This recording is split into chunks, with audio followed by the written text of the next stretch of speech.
जी नमस्कार। यह जीत भारतीय जनता पार्टी के साथ साथ आम जन की भी जीत है, क्योंकि एक जो खाली स्थान था, जिस प्रकार के नेता की आवश्यकता थी, कहीं ना कहीं लगता है वह पूरी होने जा रही है। राष्ट्रभक्त संगठन हर चुनाव में, चाहे वो सांसद जी का चुनाव रहा हो अनुराग शर्मा जी का, चाहे विधायक रवि शर्मा जी का चुनाव रहा हो, और चाहे इस बार बिहारी लाल जी का चुनाव रहा हो, हर चुनाव में कार्यकर्ता बढ़ चढ़ कर भाग लेते हैं। और हम लोग जो कार्य करते हैं, चूँकि राष्ट्र हित में काम कर रहे हैं, हम लोग किसी अपेक्षा से कोई कार्य नहीं करते। हम लोगों का जो कार्य करने का तरीका है, प्रत्याशी के जीतने तक उसके साथ में लग कर के सारा कार्यकर्ता लगता है। उसके बाद में हम लोग प्रयास भी नहीं करते क्योंकि उनके आसपास भी भटकने का प्रयास करें। अगर वो बुलाते हैं इज्जत के साथ में तो फिर बात अलग है, नहीं तो हम लोग जीतने तक ही काम करते हैं। अच्छा, राष्ट्रभक्त संगठन का काफ़ी सहयोग रहा, तो क्या अपेक्षाएं रहेंगी आपकी बिहारी लाल जी से झांसी के विकास के लिए? देखिए, झांसी के विकास के लिए तो अपेक्षा रहेगी, क्योंकि झांसी जिस गति के साथ में झांसी की जनसंख्या बढ़ रही है, झांसी को स्मार्ट सिटी बनाने का प्रयास हो रहा है।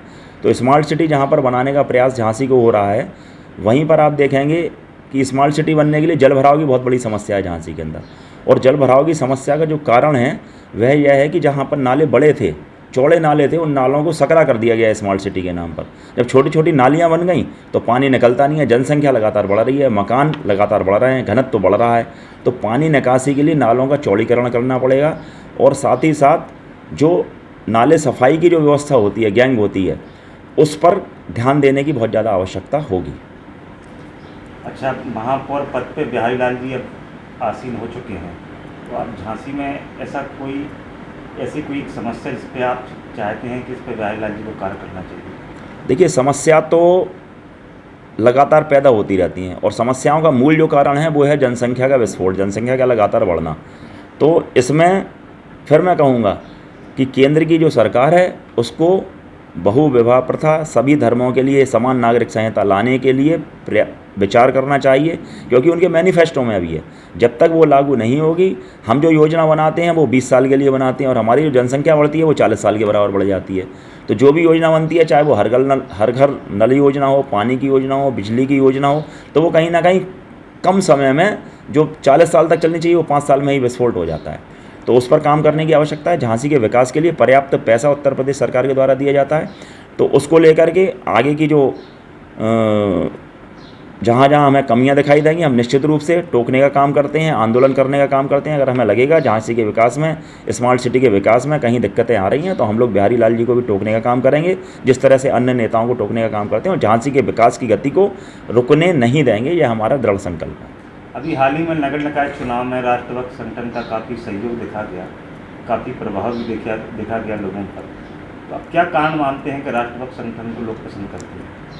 देखिए, पसंद करने का कारण तो सभी जानते हैं, क्योंकि जब भी व्यक्ति संकट में होता है, उसके ऊपर कोई विपत्ति होती हो, कोई अन्याय की बात हो, उसके संग में गरीब जनता के साथ में कुछ हो, तो राष्ट्रभक्त संगठन हर समय पर संघर्ष करके उनको न्याय दिलाने का काम करता है। और वही एक कारण है कि लोग हमारे संगठन के कार्यकर्ताओं की और हमारी बात को मान करके जहाँ भी हम कहते हैं वहाँ हमारा सहयोग करने के लिए तैयार हो जाते हैं।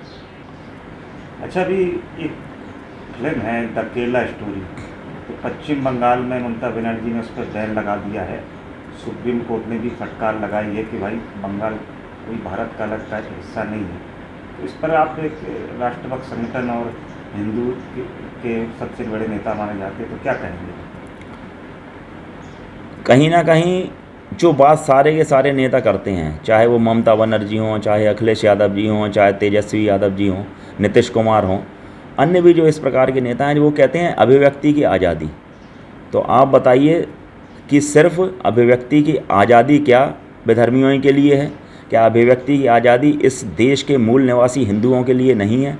उस केरला स्टोरी के अंदर सच्चाई दिखाई गई है, और कहीं ना कहीं किस तरह से आतंकवाद के अंदर जकड़ा जाता है लड़कियों को, और किस तरह से आतंकवादी बनाने की ट्रेनिंग दी जाती है, किस तरह से लव जिहाद में लोगों को फंसाया जाता है, उसकी एक सच्ची कहानी उसमें दिखाई गई है। तो उनको डर है कि अगर कहीं बंगाल के अंदर ये स्टोरी चल गई तो ऐसा ना हो कि हिंदू समाज जागृत हो जाए और उनकी जो सत्ता है वहाँ पर वो सत्ता से बेदखल हो जाए। इस वजह से उन्होंने बैन लगाया था। लेकिन स्टोरी को, केरला स्टोरी को सभी राज्यों के अंदर चलाना चाहिए, और केंद्र सरकार को इसके अंदर हस्तक्षेप करके सभी राज्यों के अंदर इस फिल्म को रिलीज़ कराने के आदेश पारित करना चाहिए। अभी हाल ही में कर्नाटका में भारतीय जनता पार्टी की हार हुई है, तो इस हार का आप क्या प्रमुख कारण मानते हैं? देखिए, मेरी नज़र में हार का जो प्रमुख कारण है कि पूरी भारतीय जनता पार्टी, वो किसी भी प्रदेश की हो, वो पूरी भारतीय जनता पार्टी 3 लोगों पर सिमट कर रह गई है, 3 लोगों पर निर्भर हो गई है। वो लोग हैं माननीय प्रधानमंत्री जी मोदी जी, हमारे उत्तर प्रदेश के यशस्वी मुख्यमंत्री हिंदू हृदय सम्राट योगी जी महाराज और अमित शाह जी।